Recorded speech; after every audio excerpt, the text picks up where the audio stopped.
and then to your left, you'll see the terrace. So you can enjoy open space also. So that's for lunch. And by the way, it's open the whole Penpot Fest, so you can also be there and with your coffees or whatever. And also, the second thing I wanted to share is that you might have seen the QR code for Sustain Open Source Design Podcast. I've been told there are still 3 slots available. Is it? Like, they're running, fast. So if you want to be interviewed by the wonderful folks at Sustain Open Source Podcast, tell your story about your community, your open source product, you just scan the QR code and you'll actually be enjoying the MACBA, the Museum of Contemporary Art, Barcelona. There's the room where you will have that interview happening. So only 3 slots left. It's just 15 minutes. And really, by the way, thanks Sustain Open Source Design Podcast. 4 people came to Penpot Fest. Wonderful meetup. And now, it is my honor to introduce Jan Borchardt, co-founder and design lead at Nextcloud. We met at Lagos, Nigeria, 2 weeks ago. And I don't know if Peace or Victory are here, but he really killed it with that presentation. And this is a variant presentation for Penpot Fest. I already enjoyed it. I'm sure you're going to enjoy it too. So thank you, Jan. Thank you.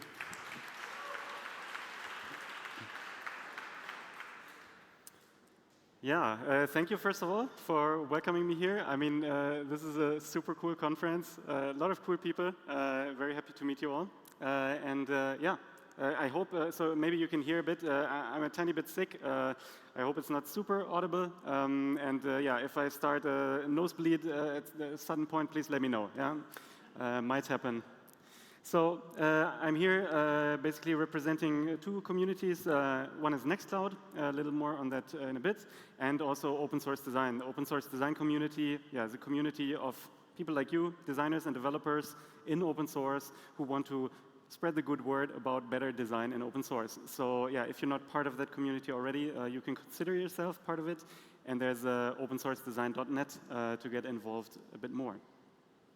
So yeah, as Pablo already said, last week I was in Barcelona already, just for a very short time. We had to do an emergency landing with these 2 strange people that I met on the flight or at the conference. It was not our baby, yeah, but we had to redirect, just spent 1 or 2 hours at the airport. But anyway, Nextcloud, what I'm going to tell you, like most of the strategies, is what we use at Nextcloud. Nextcloud is an open source platform for all your digital life, essentially. You could say it's like an open source Google workspace or open source Microsoft 365 alternative. It's like file sync and share, calendar, contacts, chat, video calls, and much more. Yeah, and you will see some things featured throughout the presentation. And we also have some cool self-hosted AI features, also some non-self-hosted ones, like integration with ChatGPT and stuff like that, but also some very open source, very self-hosted ones. But yeah, the talk is about design challenges and design challenges which are unique to open source. Yeah, I mean, there's plenty of things that I'm sure you know about, like design rules that apply to any project, any design project. But these are some specific ones which are very specific to open source. Some of them simpler. We'll start with some simple things, and some of them a bit more difficult to get established in your team. So, for example, like with my own story in open source. I mean, first I started with a translator, as a translator and everything, not really doing design. But the first really design thing I did in Nextcloud, back then it was called OwnCloud, and I couldn't find a better screenshot, to be honest, sorry about that, was the installation experience, the setup experience. Yeah? So this is very unique to open source because normally you have hosted software, you have SaaS, and this is specific for self-hosted experience that, you need to set it up properly. And we basically reduced the setup experience to be as simple as a login. You just need to put in a username and a password that you would like as an admin, and then you can click on Finish Setup. little caveat is that it will use then SQLite as a database, which might not be super performant, but yeah, it allows you to set it up without looking at database credentials and all that not so, or say technical stuff. But yeah, so that's one point, for example. Yeah, I mean, the rest doesn't look so good, but this is from, I think, 2011, and it was very in the beginning, and it looks better after, and it looks better now also. But the point is that you need to work together with developers and with technical constraints very often, of course, in open source. So, but to the main topics, yeah, the structure is sort of 5 main things.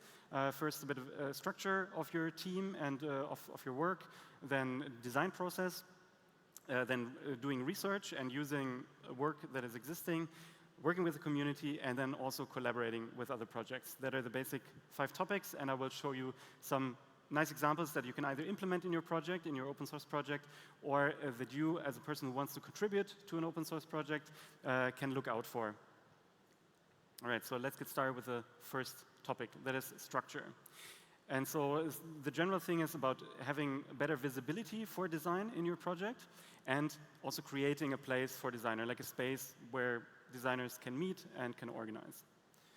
First thing, yeah, probably many of you know this already, having an issue tag in whatever issue tracker you use, be it GitHub, GitLab, Tiger, whatever, you use an issue tag design. Yeah? It can also be called UX or interface or whatever. I prefer to keep it simple and just have one tag called design.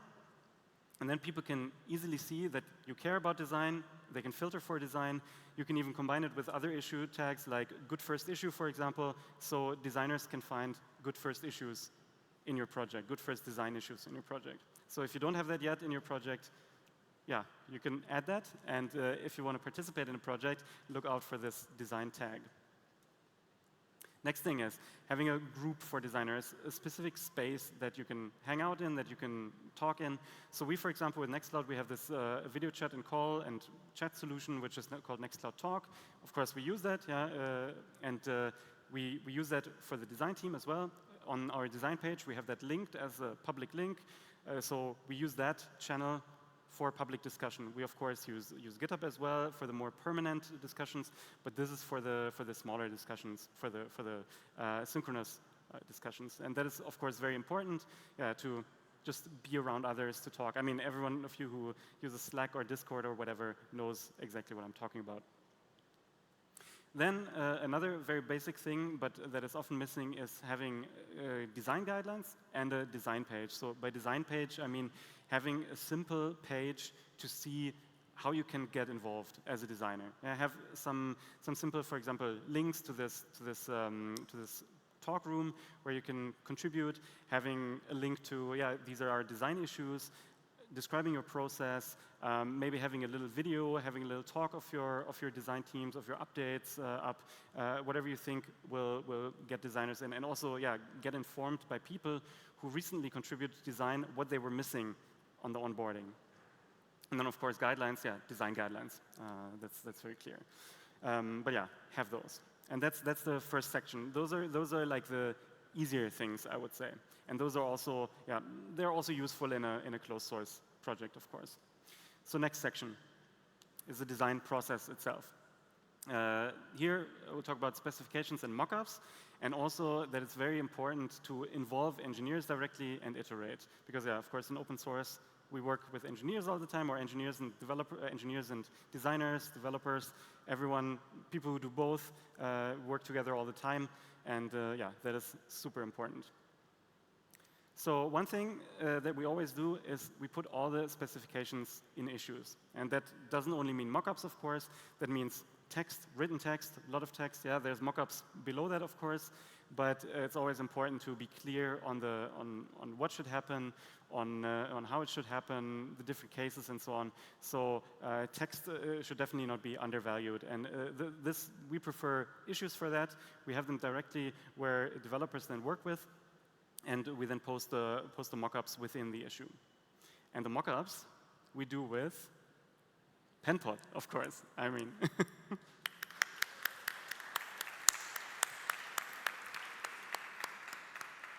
So as you see, we like Penpot a lot. We use it We use it for all our mockups, basically.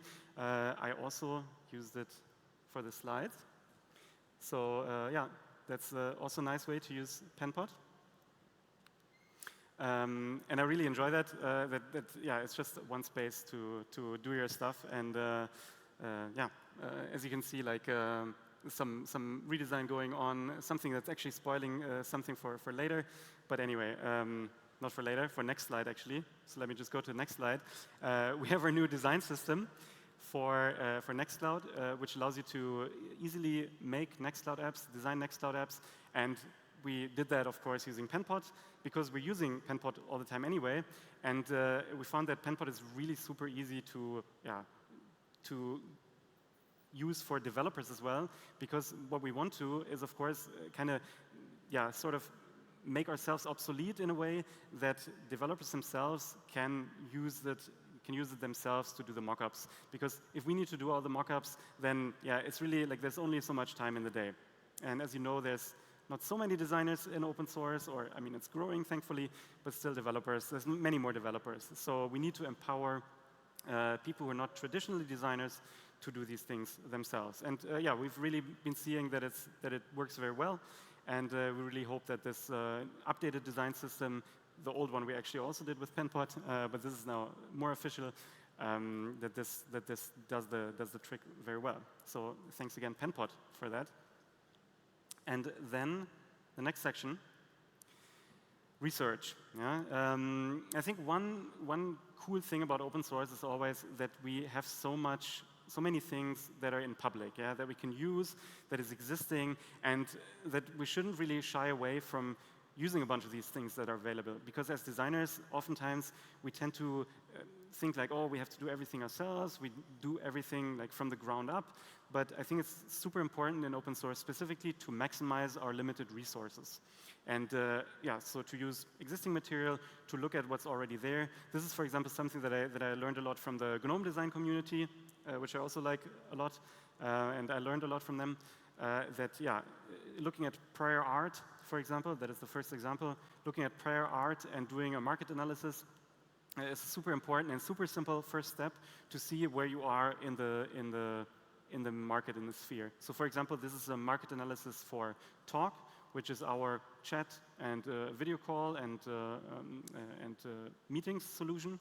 And so, of course, the comparisons are Microsoft Teams, Zoom, Jitsi, Google Meet, Slack, Discord, et cetera, and there we have a simple table where we have like features listed, issues listed, and so on, and everything is directly linked there. And we can simply see, yeah, something that we should focus next on, and it gives us a really nice overview over where it's lacking or where we're better, where we can market, for example. And yeah, this is a really cool, simple step to just see where you're at. Then the next thing, I mean, pretty simple, is surveys. We also have a nice little forms tool called Nextcloud Forms. It's basically like Google Forms. And yeah, when doing surveys, of course, the one thing that you need to be aware of, especially in the open source community, and that's something that we felt very often, is that you need to watch for where you post them. Yeah, because if you post them on your Twitter and on your forum and so on, you can get quite biased responses, of course. So you need to account for the bias, or you need to work on spreading them further. That's super important with surveys then in the open source community. Then something very cool that we did together with a partner organization called Ura Design, which is an open source design agency, is some usability testing. And they gave us this great report, which included this super simple table, which I absolutely love, which, yeah, similar to the other table from before, even better, shows you very quickly what is wrong and what works well. So, I mean, if you have not done a usability test before, you see the tasks in the rows and the participants, P1, P2, P3, P5. Participants is in the column, and you see basically where they had issues in the tasks. So G or green is for there were no issues. Y or yellow is, well, some medium issues. R for red is basically the task didn't work. Yeah? So you can see here immediately, first few things worked perfectly, but we have to look at sharing and analyzing results, and probably also saving results. So this really gives you a very easy look at, a very quick look at what you can do. yeah, that's the resource section. Next thing is community, and this is of course super important for open source. And important is mostly that we need to get people excited about design, and that we need to involve a lot more people than just always our core design team, so to say. Yeah, because you have maybe, maybe you're the only designer in your open source project. Maybe you have some designers on your open source project. But regardless of how many people, it's always good to involve more people, to involve a wider audience. So let me give you some examples of that. So I showed the chat before, where you have a place for designers. One thing that you might have seen in the title and that we do is we do these regular design review calls. We heard it before from the Fedora office hours, for example. We also do it every Tuesday at 2 CET. Doesn't really matter which time. You can also do 2 different ones depending on time zone. Have a design review call, and the important thing about this is that you need to have the buy-in from the developers. You need to have the people come to you and not do the design review based on their app and then give them a list, because that's not going to really be accepted. That's something that we really saw. Next thing is for Nextcloud Hub 5, for the latest release, we included a bunch more document templates, which is less interface design, it's more content design, but it's also something cool, and it's something where the community can contribute a lot as well. So yeah, this is something that we did for the last release. For the next release, we're going to do something similar. In this case, backgrounds or wallpapers for Nextcloud. So if you're a photographer or a designer who designs like backgrounds or anything that would work as a background for Nextcloud, join the Nextcloud background contest. So yeah, we're happy to include your work. All right, then we come to the last section, collaboration. And I think that one of the most important things to realize is that you are not the only project, or your project is not the only project. I think integration of other projects and the cross-project experience is really super important, and open standards come in here as well. Using open standards so people can use different apps, or that the software can talk to different servers. That it can be exported, imported, and everything. This is super important. So I'll just give you a few examples here. We collaborate a lot with Collabora, who are working on this online office suite called Collabora Online to bring Nextcloud Office, which is a very integrated office suite. Of course, we also work with others, like for example, maybe you know OnlyOffice, in a way that you can easily open your Office files in Nextcloud, because a lot of the documents are, of course, maybe spreadsheets, Word documents, presentations, and so on. Next thing is community developers. So we, from the very beginning on Nextcloud, we have a very healthy plugin or extension, or we call it apps ecosystem, where we have a lot of different apps like forms, maps, calendar, and contacts. They were community apps in the beginning. So this is super important for us. And this is also where we do most of the design reviews, actually. Another thing is integration with other things through some more innovative things. For example, we have this, what we call the smart picker. So for example, in talk or in a text document or in mail, you can simply type / and then you can integrate all sorts of different things like GIFs or AI integrations or different Nextcloud apps like a Kanban board and so on. Really nice across the board integration. Another thing is signing up, because, for example, we don't have a hosted solution. We don't have, like at Nextcloud.com, we don't offer like a Penpot SaaS solution. But we partnered with a bunch of providers to offer this simple sign-up solution. So we compile them. We have a list of providers that fulfill our criteria. But when you sign up, we actually only show you one. We only show you the one that is nearest to you. And that is the one that we pick, and you just put in your email address and you register. So we kept it very, very simple so that, the whole decentralization and everything, it works and everything, but you're not really faced with the decision of like, oh, do I go there, do I go there? And it just answers the question of like, Jan, what do you recommend as a Nextcloud provider? Simple sign up. And another thing, I said I love GNOME, is that GNOME Online Accounts has this super nice integration with Nextcloud where you can directly sign up, directly connect with your Nextcloud account, and that has been there for years already, and that is really the result of being active within both the communities and really just chatting to each other, and it's really like just a very cool thing. And I really love every time I set up my GNOME or my Ubuntu newly, or Fedora for that matter. You see Ubuntu, Google, and then Nextcloud. So that's quite cool. And then of course there's the open source design community. So if you don't know about that yet, opensourcedesign.net, and maybe the people who are involved in open source design already can raise their hands. And you can talk to them and just get involved. And every one of you basically, I think, qualifies for being an open source design community collective member. Right, so then I think my takeaway is design mainly focuses on building a product and an experience. I mean, of course, it's not entirely limited to that, but I think the important difference for open source design is that open source design really builds a community and an ecosystem. And that is really the super important part, that it's about community and about the broader scope, about many different apps, many different experiences, that it's not only your app, but it's about the whole ecosystem. Thank you.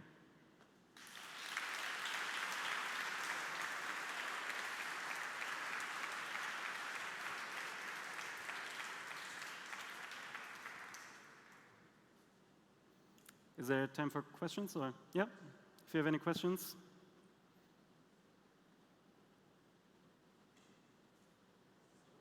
I think there's a microphone coming. Yeah. So yeah, thank you. I have a quick question. If I want to help and contribute to Nextcloud, like you gave some examples with templates, or how should I do it? Like, do you have a URL or something that explains how to do it, or? Yeah, so as I said, it was very early in the beginning, and the URL didn't show, but it's nextcloud.com/design. Okay. Yeah, so that's the designer entry point, essentially. Yeah. Okay, thank you. And it's also on if you're on the page in the navigation, you will also find it. But yeah, nextcloud.com/design. And we can talk later as well, of course. I'd be happy if you contribute. Yeah. Okay, thanks. Yeah, thank you. More questions? Hello. Okay, first, I want to say that how amazing this talk was.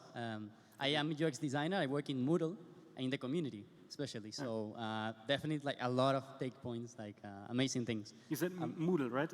Yeah, e-learning. Yeah, we have integration with Moodle as well, right? Yeah. So yeah. I know. So it's like I wanted to know about these review calls that you do. In this case, like these calls are anyone from the community can get in the call, or is it with more like a specific like design team, or how this works? Yeah, so that's the key.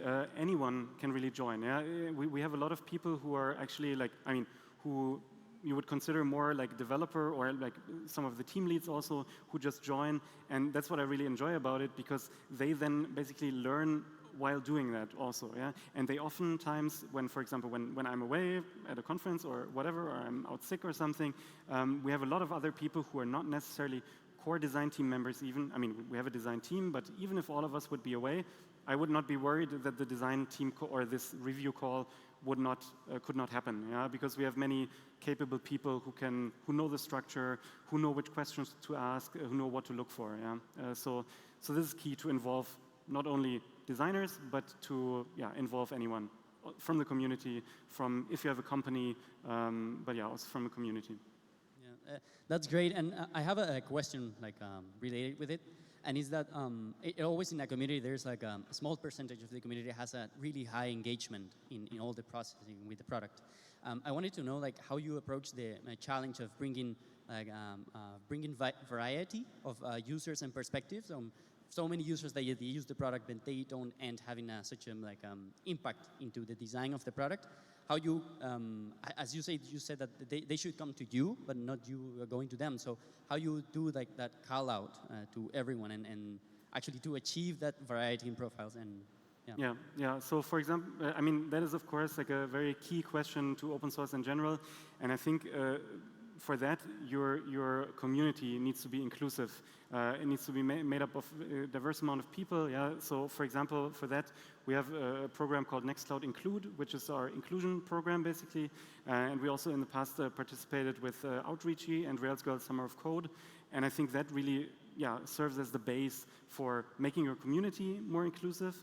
And like that, more diverse voices can also enter your community. Yeah, thank you so much. Amazing. Thank you.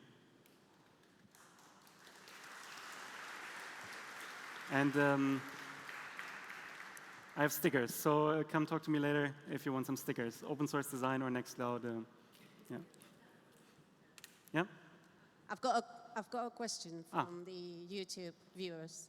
So Mary Blessing is asking, is there room to contribute to Nextcloud as a researcher or operations community manager? Yeah, absolutely. So researcher in what sense actually? I mean, community manager, of course. Like we have community management people, we have marketing people and so on. Researcher, what kind? Design researcher? Yes, would be the answer. I suppose that will be. Yeah. Yeah, I mean, of course, like a lot of people in our design team are excited about user research, usability testing, as I said, doing surveys and so on.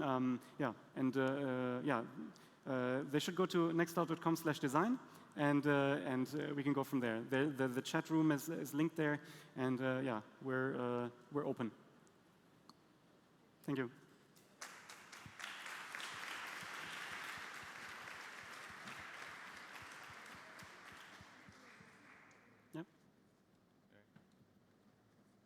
Okay.